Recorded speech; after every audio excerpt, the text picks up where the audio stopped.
Hey guys, welcome back. তো কেমন আছো তোমরা? আবারও তোমাদের মাঝে নতুন গল্প নিয়ে আসা পড়লাম। গল্পের নাম চাঁদের পরি পার্ট 1 নিয়ে আসা পড়ছি। তো বেশি কথা না কয়ে শুরু করা যাক। বাবা মারা যাওয়ার ঠিক 1 মাসের মাথায় আম্মু অন্য একজনের সাথে চলে যায়। তখন আমার বয়স 12 বছর আর আমার ছোট বোনের বয়স 5 বছর। আমি মোটামুটি বাস্তবতা বুঝলেও আমার ছোট বোনটা তখন কিছুই বোঝে না। প্রতিদিন রাতে ঘুমানোর আগে আমার বোন আমাকে জিজ্ঞাসা করে, আম্মু কবে আসবে? আমি নির্বাক হয়ে চোখের পানি ছেড়ে বোনটার কপালে চুমু খেয়ে বলি, আম্মু আমাদের আব্বুকে খুঁজতে গিয়েছে, আব্বুকে পেলেই ফিরে আসবে। আমার নাম ইয়াশ আহমেদ আর আমার ছোট বোনের নাম সোহানা ইসলাম।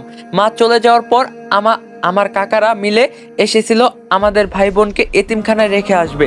আমি তখন এতটুকু বুঝেছিলাম কাকারা আমাদের ঘর বাড়ি নিজেদের নামে করে নিতে চাইছে। তাই আমি রাজি হইনি এতিমখানায় যেতে। আমি বলছিলাম আমার আব্বুর রেখে যাওয়া এই বাড়ি থেকে আমরা ভাই বোন কোথাও যাব না। আমি আমার বোনকে লালন পালন করব, আমাদের কাউকে দরকার নেই। কিন্তু কাকার জোরাজুরি জবরদস্তি করে আমাদের কাছ থেকে ঘরবাড়ি দলিল টিপসই নিয়ে আমাদের ভাই বোনকে একটা এতিমখানায় দিয়ে আসে শহরে। এতিমখানায় গিয়ে দেখতে পেলাম আমাদের মতো আরো অনেক বাচ্চারা সেখানে। কিন্তু কিন্তু আমি তো এখানে থাকবো না। আমি আর আমার বোন কোনো নিয়ম শৃঙ্খলার বাধায় পড়তে চাই না। একদিন সুযোগ বুঝে এতিমখানা থেকে বোনকে নিয়ে পালিয়ে আসলাম। আসার সময় একটা বিড়াল ছানা সাথে করে নিয়ে আসে সোহানা। বিড়াল ছানার নাম দেয় জুজু। আমরা দেখতে পাই দুজন লোক চুরি করার উদ্দেশ্যে একটা বাড়ির দেওয়ালে টপকে সেখানে প্রবেশ করছে। প্রথম লোকটা টপকে ভিতরে প্রবেশ করলেও দ্বিতীয় জনের জামা দেয়ালে গেঁথে রাখা পেরেকের সাথে আটকে যায় আর সে উপর হয়ে মুখ থুবড়ে নিচে পড়ে যায়। প্রথম লোকটা বলল, তরে নিয়া আয়সা ভুল হইছে আমার। দ্বিতীয় লোকটা বলল, যা মাফ কইরা দিলাম। প্রথম লোকটা দাঁত কটমট করে বলল, ফাইজলামি করবি না। গাইস, এই ভিডিওটি স্পন্সর করছে 1x। তোমরা তো 1x এর নাম শুনছোই। 1x হলো নাম্বার 1 ট্রাস্টেড সাইট। তোমার যদি ক্রিকেটে জ্ঞান থাকে তাহলে তুমি ক্রিকেট থেকে ভালো টাকা আর্ন করতে পারবা। তোমার যদি ফুটবলে ভালো জ্ঞান থাকে তোমরা ফুটবল থেকেও ভালো টাকা আর্ন করতে পারবা। এছাড়াও সেখানে অনেক প্রকার গেম আছে যেটা খেলে তোমরা টাকা আর্ন করতে পারবা। এবং আমার প্রোমো কোড ইউজ করে ফার্স্ট ডিপোজিটে 200% বোনাস পেয়ে যাবা। সাথে আছে আইফোন 14 প্রো ম্যাক্স জেতার সুযোগ। সো লিংক থাকবে পিন কমেন্টে। শুনলে আমার রাগ উঠা যায়। এদিকে প্রথম লোকটা আলমারির সামনে দাঁড়িয়ে আস্তে আস্তে আলমারিটা খুললো। আলমারি খুলতেই ভয়ঙ্কর এক মূর্তি মেয়ে তার গলা চেপে ধরে বলল, আমার বাড়িতে চুরি করার সাহস কিভাবে হয় তোদের? দ্বিতীয় লোকটা চিৎকার করে দৌড়ে আসে এখানে। ওস্তাদ ওইখানে। সেই আত্মা এসে দেখে তার ওস্তাদের গলা চেপে ধরে আছে সেই মেয়ে মূর্তি। তার ওস্তাদ কোনো কথা বলতে পারছে না, শুধু গোয়ানির মতো আওয়াজ করছে। এই দৃশ্য দেখে লোকটা জোরে চিৎকার করে উঠল।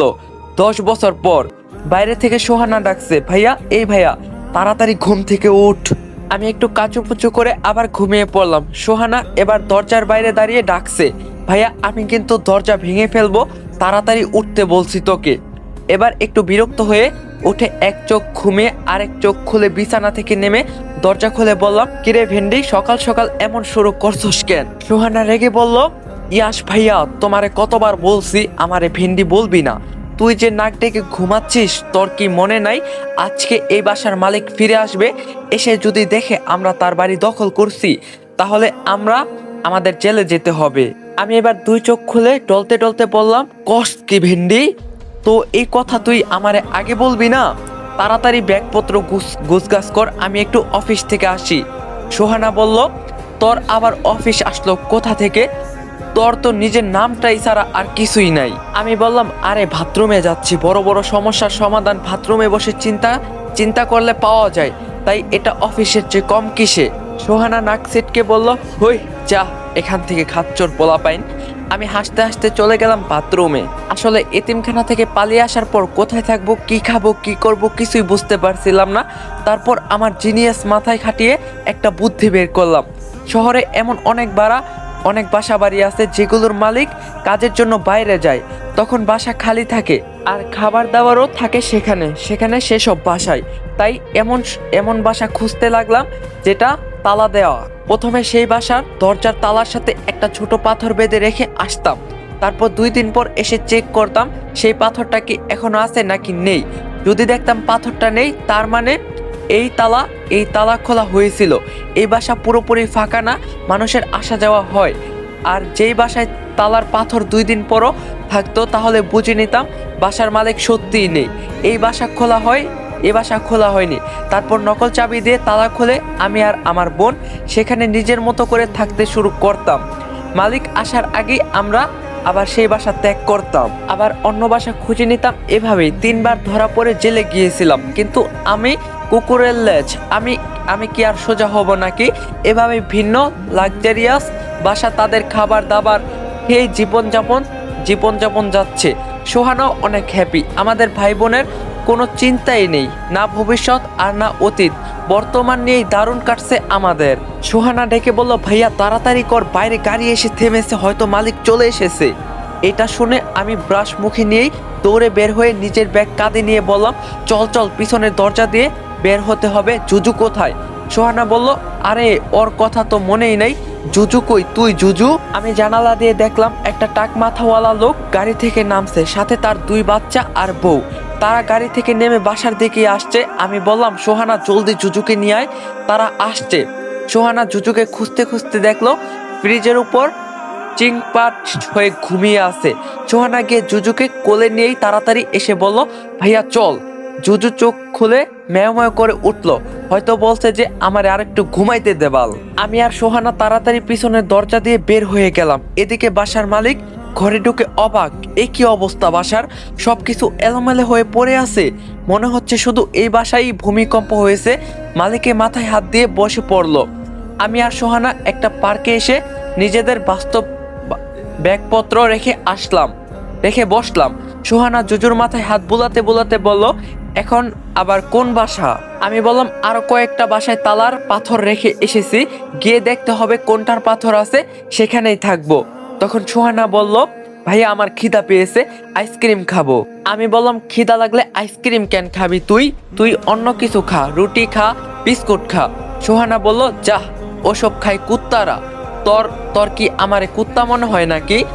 আমি বললাম, এনি সন্দেহ? সোহানা রেগে বলল, তুই কুত্তা, এখন আমার জন্য আইসক্রিম আনবি, না হলে আমি চিল্লায় লোক জড়ো করে বলবো তুই আমায় কিডন্যাপ করে নিয়ে যাচ্ছিস। এখন বল, আইসক্রিম খাওয়াবি নাকি গণধোলাই খাবি?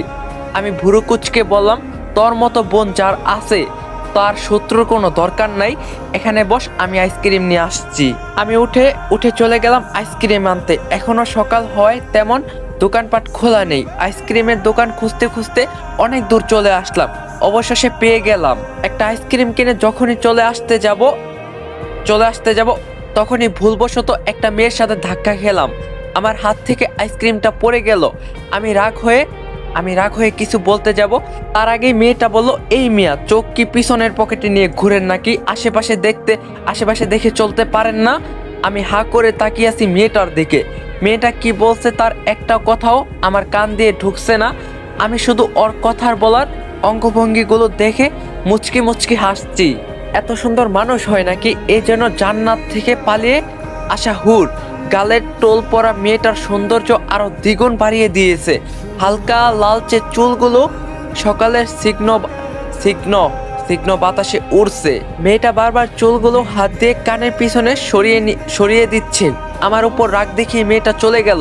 আমি এখনো সেভাবেই দাঁড়িয়ে আছি। মেয়েটার ঘোর যেন কিছুতেই কাটছে না আমার চোখ থেকে। হঠাৎ মনে পড়লো সোহানা পার্কে বসে আছে আইসক্রিমের জন্য। আমি হুঁশে এসে তাড়াতাড়ি আরেকটা আইসক্রিম কিনে যেতে লাগলাম পার্কের দিকে। আইসক্রিম দোকানে খুঁজতে অনেক দূর চলে এসেছি। হঠাৎ আমার চোখ গেল রাস্তা থেকে একটু দূরে একটা বড় বাড়ির দিকে। বাড়িটা সম্পূর্ণ সাদা রঙের। একটু এগিয়ে গিয়ে দেখলাম বাড়ির গেটে তালা দেওয়া। আমার মনে লাড্ডু ফুটলো। একটা ছোট্ট পাথর উঠিয়ে তালার উপর রেখে দিলাম। যদি এই বাড়িতে কেউ না থাকে তাহলে আগামীকাল এখানে আসবো থাকার জন্য। গেটের উপর তাকিয়ে দেখলাম সেখানে লেখা চাঁদের পরী। তার মানে এই বাড়ির নাম চাঁদের পরী। আমার তো ইচ্ছা করছে এখনই এই বাড়িতে ঢুকে পড়ি। বাইরে থেকেই এত সুন্দর, না জানি ভিতরে কতই না সুন্দর হবে। তালার উপর পাথরটা রেখে তাড়াতাড়ি করে পার্কে চলে আসলাম। এদিকে আমরা দেখি বাড়ির জানালা দিয়ে কেউ একজন ইয়াসের উপর নজর রাখছে। ইয়াস সেখান থেকে চলে যাওয়ার পর জানালার একটা কাঠ ঠাস করে ভেঙে গেল। পার্কে এসে দেখলাম সোহানা এক মনে অন্যদিকে তাকিয়ে কি যেন দেখছে। খেয়াল করলাম একটা মহিলা আর 5-6 বছরের বাচ্চা মেয়েকে নিয়ে খেলা করছে। বুঝতে পারলাম সোহানার আবার মায়ের কথা মনে করে মন খারাপ করে বসে আছে। আমি গলা খাকুনি দিয়ে বললাম, ভেন্ডি এই নে তোর আইসক্রিম। সোহানা চমকে গিয়ে এদিকে তাকিয়ে উঠে বলল, আরেকবার যদি আমারে ভেন্ডি কষ তাহলে তোর দাঁত খুলে এমন জায়গায় লাগিয়ে দিব যেখানে দাঁতের কোনো দরকার নেই। আমি একটু চিন্তা করে বুঝলাম ও কোথায় লাগানোর কথা বলছে, তাই বললাম, চেতিস না, নে আইসক্রিম খা। সোহানা আইসক্রিমের প্যাকেটটা খুলে দেখলো শুধু একটা কাঠি, আর আইসক্রিম গলে একদম পানি হয়ে গেছে। এটা দেখে সোহানা সেটা ফেলে দিয়ে বসে ভ্যাঁ করে কান্না করে দিল। আমি ওকে বোঝাতে লাগলাম, দেখ বোন, অনেক দূর থেকে আনছি, তাই গলে গেছে, কান্দিস না, আমি তোকে আবার কিনে দিব। কিন্তু সোহানা বাচ্চাদের মতো করে কান্না করেই যাচ্ছে। এর মাঝে ঝুঁচু গিয়ে সেই ফেলে দেওয়া আইসক্রিমের প্যাকেটে মুখ ঢুকিয়ে খেতে লাগলো। খাওয়া শেষে জুজু আর প্যাকেট থেকে তার মুখ বের করতে পারছে না, তাই মাটিতে শুয়ে মেয়ময় করতে লাগলো। এটা দেখে সোহানা হেসে দিল। আমিও হাসতে হাসতে সোহানার পাশে বললাম, জুজু হয়তো বলছে, আরে হুমানের বাচ্চাগুলো মজা নিস না, আমার মুখ থেকে এটা সরা বলতাছি। অবশেষে জুজু প্যাকেট থেকে নিজের মুখ বের করে এসে সোহানার কোলে বসে পড়লো। আমি বললাম, একটা রাজপ্রাসাদের মতো বাড়ি দেখে আসছি, সবকিছু ঠিক হলে 2 দিন পর আমরা সেই রাজপ্রাসাদে উঠবো। সোহানা বলল, তাহলে এই 2 দিন কোথায় থাকবো? আমি বললাম, চল, এর আগে আরো 3টা বাড়িতে পাথর রেখে এসেছিলাম, আপাতত সেখানে গিয়ে দেখি একটা না একটা বাসা পাবই থাকার জন্য। এই বলে সোহানা আর আমি রওনা হলাম। কিন্তু সেদিন যেন দুর্ভাগ্য আমাদের চেপে বসেছে। যে 3 বাসায় পাথর রেখেছিলাম সেই বাসায় মানুষজন এসে পড়েছে। এই 10 বছরে প্রথমবার এমন হলো। আজকে রাত রাস্তায় কাটাতে হবে বোঝা যাচ্ছে। দুপুরে একটা হোটেলে গিয়ে হালকা পাতলা কিছু খেয়ে নিলাম আমরা। এভাবে ঘুরতে ঘুরতে রাত হয়ে গেল। আস্তে আস্তে মানুষজন তাদের নিজেদের বাসায় ফিরতে লাগলো। পাখিরাও কিচিরমিচির করে আপন বাসায় মাথা গুঁজে নিল। রাত তখন প্রায় 1টা। আমি আর সোহানা রাস্তার পাশে একটা বেঞ্চে বসে আছি। সোহানা আকাশের চাঁদের দিকে তাকিয়ে বলল, আচ্ছা ভাইয়া, তোর কি এখনো মাকে মনে পড়ে? আমি বললাম, পড়ে তো, তবে ভালোবাসার স্থান থেকে না, মনের মাঝে ঘৃণার স্থান থেকে মনে পড়ে। যদি কখনো দেখা হয় তার সাথে তাহলে শুধু বলবো, আমাদের জন্ম না দিলেও তো পারতেন। সোহানা কেঁদে দিয়ে বলল, জানোস ভাইয়া, আগে আমি ভাবতাম মা বাবা না থাকলেও মনে হয় পৃথিবীতে বেঁচে থাকা যায় না, কিন্তু তোর মতো ভাই যার আছে তার মা বাবা না থাকলেও চলে। পরের জন্ম বলে যদি কোনো কিছু থাকে তাহলে সেই জন্মে সৃষ্টিকর্তার কাছে তোকে ভাই হিসাবে চাইবো আমি কিছুক্ষণ সোহানার দিকে তাকিয়ে থেকে চোখের পানি লুকিয়ে বললাম, কিন্তু আমি তোকে পরের জন্ম বোন হিসাবে চাই না, সৃষ্টিকর্তার কাছে চাইবো পরের জন্মে যেন আমাকে একটা কিউট পরীর মতো দেখতে বোন দেয়। সোহানা রেগে বলল, তার মানে কি আমি কিউট না? আমি বললাম, ভুলেও এই কথা মুখে আনিস না, তোরে দেখলে মনে হয় মুলার জন্ডিস হইছে। সোহানা আরো রেগে আমাকে কিল খুশি মারতে মারতে বলল, কুত্তা, তোর 7 জন্মের ভাগ্য আমার মতো বোন পাইছস। নিজের চেহারা দেখছস, পোকার খাওয়া, আমার মতো দেখা যায় তোরে? আমি হাসতে লাগলাম। এরই মাঝে মনে হলো কেউ ফুপিয়ে ফুপিয়ে কান্না করছে। আমি বললাম, ভেন্ডি, তুই কি শুনছস কেউ কান্না করছে?